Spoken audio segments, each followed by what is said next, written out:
हम समझते थे कि उमर साहब अपनी जो 3 महीने की जो अचीवमेंट्स है उनको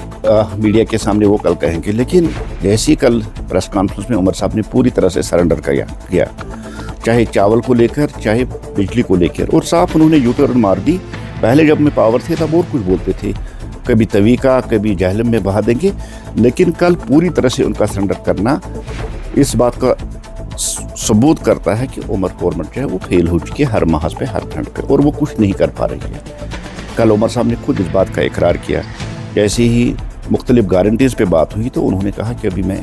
उस पोजीशन में नहीं हूँ या मैं कर नहीं सकता हूँ, या कुछ और मजबूरियाँ उन्होंने दर्शा दी। सीधी सी बात है कि उमर गवर्नमेंट ऐसा कुछ नहीं कर सकती है। उमर साहब का सरेंडर करना, मुझे लगता है कि उमर साहब ने इसी बात पे वोट किए थे, जैसे उन्होंने गारंटियाँ दी थी, जिस तरह से उन्होंने 10 किलो चावल या 200 यूनिट बिजली, खासकर आज बिजली की बहुत अशद ज़रूरत क्योंकि विंटर्स चल रही है, हार्श विंटर चल रही है, इसमें सरेंडर करना कि मीटर लगाने पर ही आपको बिजली मिलेगी। मुझे लगता है कि उमर साहब ने पूरी तरह से सरेंडर करके अपनी ही बात से मुकर गया जैसे उन्होंने पहले बात की थी, और ये पूरी तरह से दर्शाता है कि उमर सरकार फेल हो चुकी है हर महाज पे, हर फ्रंट पे। और उमर साहब ने जिस तरह से कल अपनी प्रेस कॉन्फ्रेंस में गारंटी से दूर भाग के कभी और इशू उठाए हैं, ये नेशनल कॉन्फ्रेंस की पुरानी आदत है कि यू टर्न करना। कल भी उमर साहब ने यू टर्न कर दी है, और जो गारंटियाँ उन्होंने दी थी जिस पर उन्होंने वोट लिया, मुझे लगता है वो वक्त आ चुका है उमर साहब को लोगों से माफ़ी मांगनी चाहिए।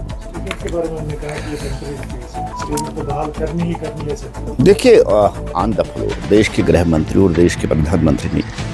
कहा कि स्टेट मौसम वक्त पे वापस मिल जाएगा, और ऑनरेबल प्राइम मिनिस्टर साहब ने 3 बार कश्मीर में आके कहा कि मौजूद वक्त में स्टेटहुड वापस मिल जाएगा। अब स्टेटहुड का इशू उठा के स्टेटहुड चीखना चिल्लाना,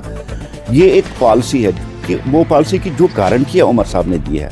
1 लाख जॉब्स, दिलवेजरों को परमिट करना, 12 गैस चूल्हे, ऐसे मुख्तलिफ जो गारंटी है, उन गारंटियों से लोगों का तवज्जो हटाने के लिए, डाइवर्ट करने के लिए उमर साहब स्टेटहुड, और उमर साहब ऐसे कह रहे हैं कि जानते हैं नकस पिटानो स्टेटहुड, ऐसे वो स्टेटहुड कह रहा है। सच में स्टेटहुड मिलने वाला है, ये एक